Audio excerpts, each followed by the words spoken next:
Kumusta po?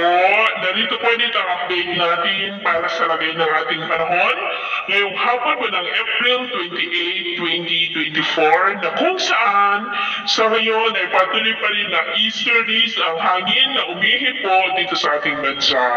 Walang anumang sama ng panahon sa loob at labas ng ating area of responsibility at wala pa rin pong bagyo na namamataan na tatawid dito sa ating bansa for the next 5 to 7 days. Ay nananatili pa rin na eastern free po tayo. At sa lagay ng ating panahon, ngayong hapon ay maayos ang panahon sa malaking bahagi ng ating bansa, mainit at malinsangan pa rin ang panahon.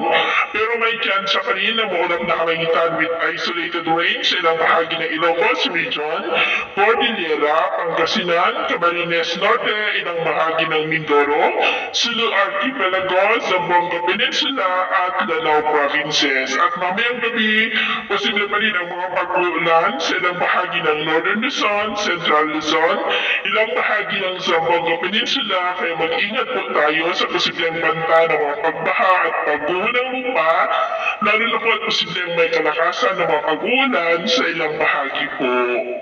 At sa atin naman pong mga baybayin, wala naman po tayong nakataas na namang gale warning signals, pero may mag-iingat lamang po kung papalaot tayo para po mas makaiwas sa mga sakunang